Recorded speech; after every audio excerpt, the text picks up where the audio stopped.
going away from Russian gas, charcoal, and other energy sources, and our employees were fixing damaged electricity lines and power lines. So these were the three major things I'm going to talk about. The first is the heating season, which was not easy. We all remember the situation when Russian troops were trying to deliver airstrikes on power plants, and we were supporting the system when the system was in a very risky and dangerous situation. The heating season was not easy either, but before the war, we already made decisions.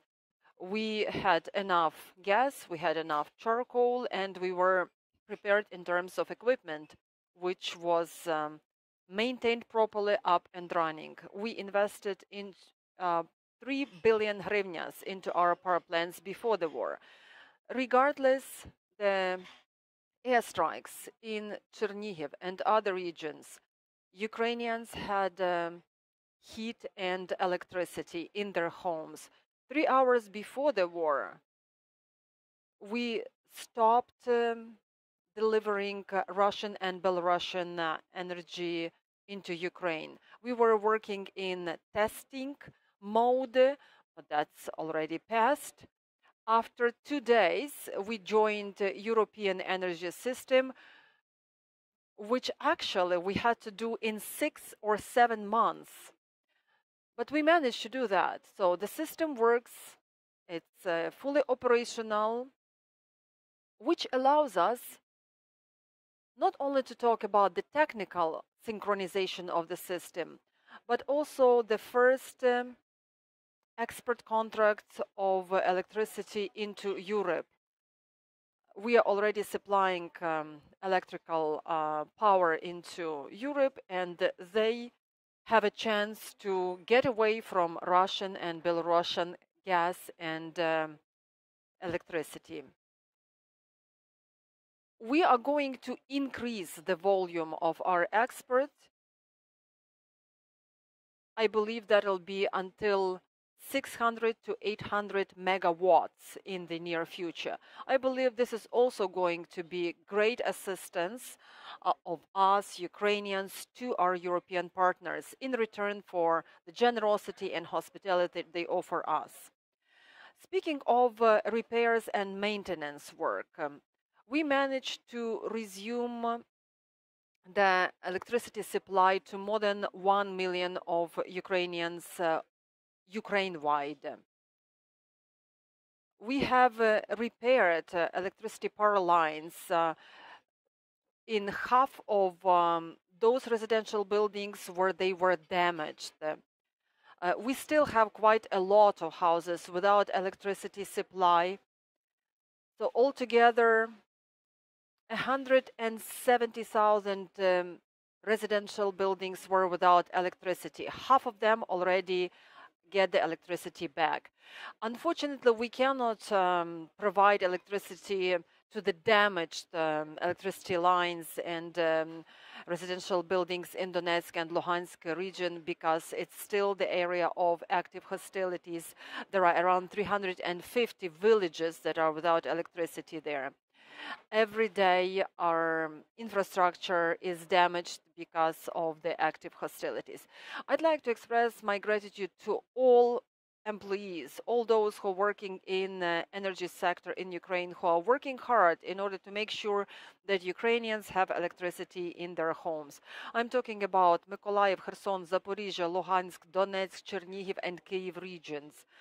I'm really grateful for the job you are doing.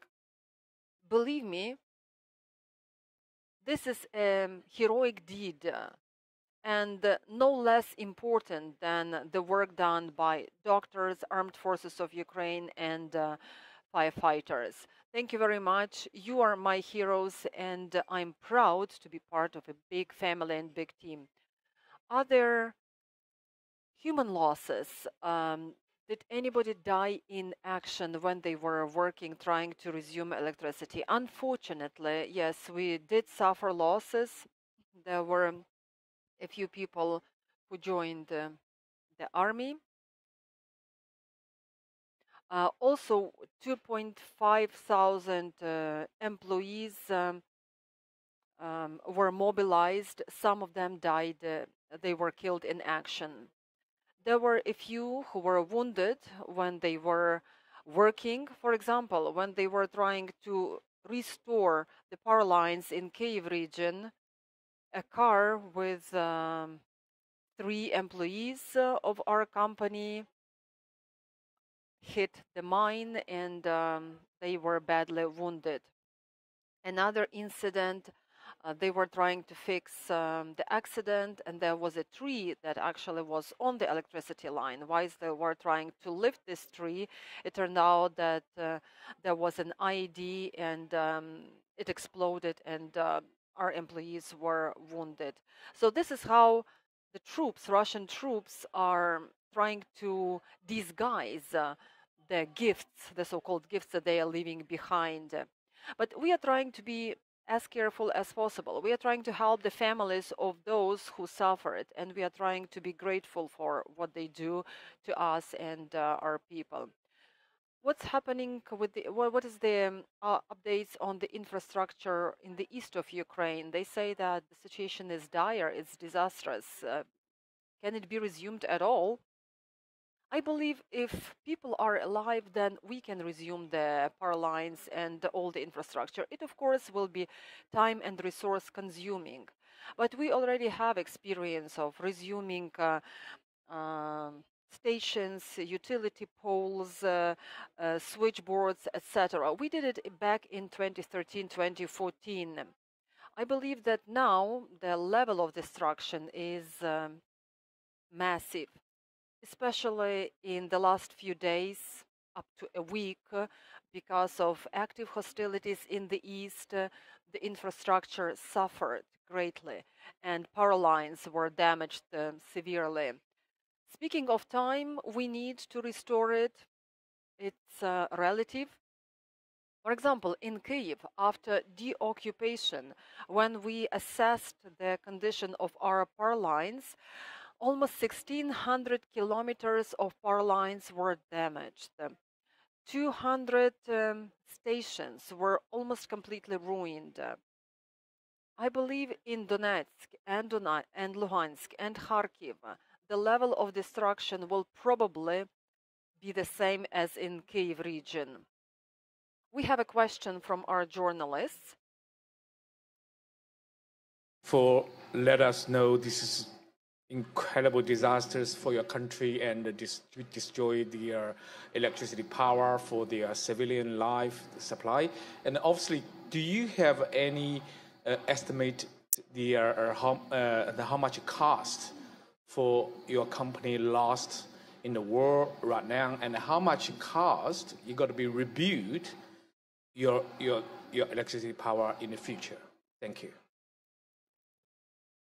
Ми зараз, звичайно, робимо.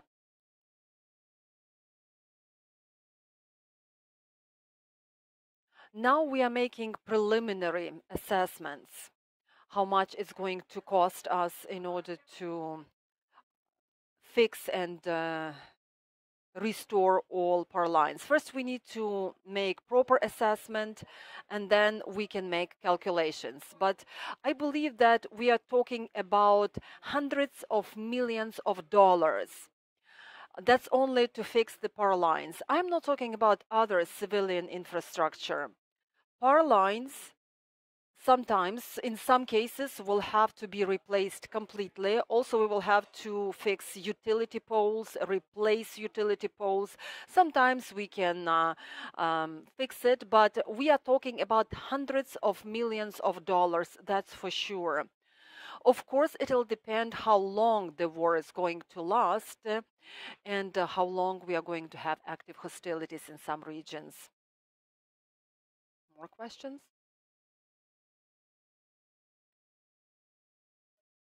According to your forecast, what can we expect from your sector in Ukraine? I'm very optimistic and positive when it comes to our future prospects. First of all, I believe that we are already part of European energy system, so this is unified system from Portugal to Donetsk. We have been fully integrated into European energy system. That means that we can integrate our markets fully and quickly, which means that together with Europeans, we will be trading energy resources. That will boost competition. Competition boosts investments into the energy sector. And I'm absolutely positive that our victory, after our victory, when we have integrated into free European market, we will definitely see massive influx of investments into Ukrainian energy sector. So our major priority will be renewable sources of energy. We have fantastic natural resources, wind, sun. We will be building solar stations, solar power stations, wind turbines, and the power is 8.9 gigawatts, and the potential is up to 20 gigawatts. Plus, we will be less dependent, much less dependent from Russia, gas, charcoal, and other resources. This energy will be pure and environmentally friendly. Plus, we have quite good resources of atomic energy, nuclear power plants. We can also sell it to Europe. The connection between European and Ukrainian electricity sector is significant. We can already start exporting energy resources to Europe. Hydrogen, so that's yet another possibility. Now we are changing and switching to environmentally friendly energy resources. I'm not only talking about classic hydrogen, but green hydrogen. When we are talking about renewable sources of energy, wind, sun, we can also install equipment for production of green hydrogen. And we can also transport this product to those consumers who are in dire need of this product worldwide. So that's why my forecast is pretty optimistic. Our people are talented, smart, professional, hardworking. We have beautiful country, beautiful nature. We have great partners, great allies in Europe. So we have all ingredients for success, and I'm sure that after the victory, we are going to use all those ingredients in order to end up with success story. I'm happy to hear that. Unfortunately, the war keeps going on. So what are some of the energy sanctions that have been imposed so far? You're absolutely right that sanctions are very important in order to help stop the war. Every day, Russia is making money selling oil, gas, and charcoal. So they are making millions, actually billions of dollars. We are talking about colossal sums of money. The sixth package of sanctions, which is going to be full embargo, full oil embargo, is very important. Without this sanction, we won't be able to stop the war, because money that Russia is making by selling its energy sources, they are buying tanks, jet fighters, UAVs, and other military equipment that helps Russian army fight against us. That's why we have to do all we can, everything possible in order to stop this. And this we are doing together with Naftogaz, Ukrenergo, and other companies. We have initiated an initiative which is called Stop Bloody Energy. So that means that we need to stop selling this bloody energy, because now we have a website. We collect information about all companies that keep trading with Russia and Russian energy sector companies, starting from traders, gas, charcoal, oil, ending with the equipment suppliers. I mean, equipment that is necessary in order to produce gas, oil, and charcoal. Some companies, after they ended up in our list, in our project, which we are trying to publicize worldwide, they took the decision to terminate cooperation with Russia. For us, it's considered success story. It's great victory, personal victory. And I'm absolutely positive that we are going to make our input together with other countries, with other initiatives, so that companies stop trading with Russia. Thank you very much. You said that some European partners were positively surprised, amazed how stable Ukrainian energy sector is. And I believe that Ukrainians, myself including, I'm also amazed that under the circumstances, most Ukrainians keep getting electricity into their homes. I was in Kyiv myself before the beginning of the active hostilities and after, and I'm really surprised that we did have electricity and internet connection. Thank you very much for doing what you're doing. Thank you for joining us today. We had Dmytro Sakharuk, DTEK Executive Director. My name